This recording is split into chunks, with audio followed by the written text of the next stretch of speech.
I think I found the final boss of left-wing delusion. Now, I'm always going on about how these leftists are delusional and out of touch with reality, full of irony, and suicidally empathetic. And I think this right here is the starkest possible example I could have ever presented to you. Judgment from the queer community, but I have just recently reframed this, and I mean literally within the last week reframed this, right? Because for I would say 6 to 7 years before putting on hijab, I was visibly queer, very visibly queer, right? And I was very intentional about that. And there's a safety and a camaraderie that comes with being visibly queer in a space where there are other visibly queer people. There's almost a sense of safety, even though you're not any physically safer, there's a sense of safety, there's a sense of belonging, there's a sense of I don't even know the words, when you are in a space with other visibly queer people, right? And you see each other, you lock eyes, there's this knowing look. And I've really missed that since putting on hijab. And it has been really hard. There are queer people who give me a wide berth, give me a double take, give me, I wouldn't say nasty looks, they're not intentionally giving me bad looks, but I can tell that internally they're wondering if I'm judging them, or wondering if I'm cursing them under my breath or something, you know what I mean? And so this has made me really sad, and this has been really, really difficult until earlier this week. I saw a visibly non-binary person at the store, and even if they weren't visibly non-binary, they were wearing a crocheted cardigan in the non-binary flag. It was very evident. And they saw me, weren't sure how to react to me. And I wasn't even saying it to be oh, here, let me give them something positive to react to. I literally just thought that their cardigan was super cute. And so I was I love your cardigan. That's so cute. And they lit up entirely. They lit up and they're oh my gosh, thank you. And I was yeah, of course. And I realized in that moment that instead of being judged by me, they were realizing that I was thinking something positive about them. In that moment, there was a possible reframe where they realized that somebody Muslim was not thinking negatively of them, but was thinking positively of them. This might actually be the most perverse thing I've seen all year. Let's take a look at the reality of the situation. From HumanDignityTrust.org, map of jurisdictions that criminalize LGBT people. The map below provides an overview of the jurisdictions across the world where lesbian, gay, bisexual, and transgender people are criminalized. Scroll down below the map to access detailed country profiles for a closer look at smaller islands, blah, blah, blah. Whoa, that is a serious concentration right there in the middle of the map. And you know what most of those countries have in common?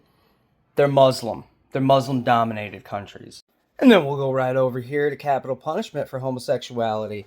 Capital punishment as a criminal punishment for homosexuality has been implemented by a number of countries in their history. It is a legal punishment in several countries and regions, all of which have Islamic-based criminal laws except for Uganda. Gay people also face extrajudicial killings by state and non-state actors in some regions of the world. Countries where this is known to occur include Egypt, Iraq, Kenya, Nigeria, Senegal, Turkmenistan, Uganda, Russia, and as a general rule of thumb, the vast majority of places where queer people's human rights, civil liberties are restricted by law. Imposition of the death penalty for homosexuality may be classified as judicial murder of gay people.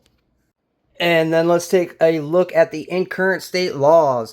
The International Lesbian, Gay, Bisexual, Trans, and Intersex Association, ILGA, reported in 2020 that in at least 6 UN member states, Brunei, Iran, Mauritania, Nigeria, some states in the northern Nigeria, Saudi Arabia, and Yemen, homosexual activity is punishable by death. These 6 were joined in 2023 by Uganda, which became the only Christian-majority country, 82% Christian in 2024, with capital punishment for some consensual same-sex acts. Excepting Uganda, all countries currently having capital punishment as a potential penalty for homosexual activity base those laws on interpretations of Islamic teachings called Sharia law. You know, one thing I didn't notice on that map were any Western countries outlawing the alphabet people. And this is exactly what I'm talking about. These people live in the lap of luxury. They live in the most prosperous society, one that has facilitated their way of life. And up until they started targeting our children for indoctrination, was pretty happy to let them exist as they are.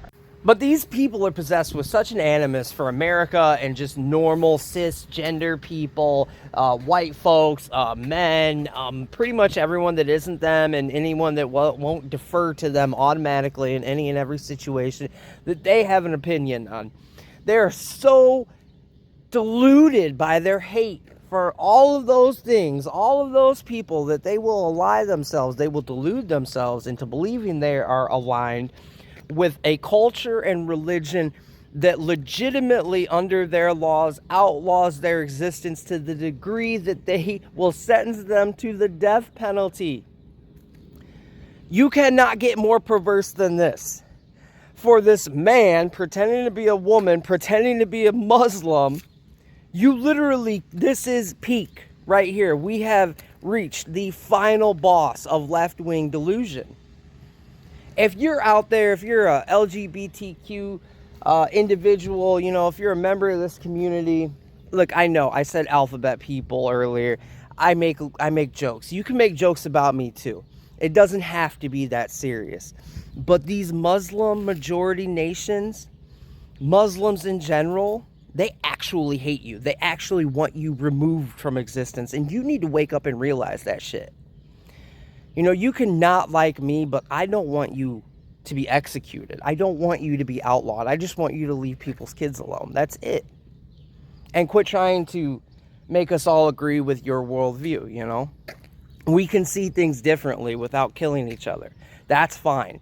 But as far as Islam is concerned, you are an affront against mankind and God that must be exterminated.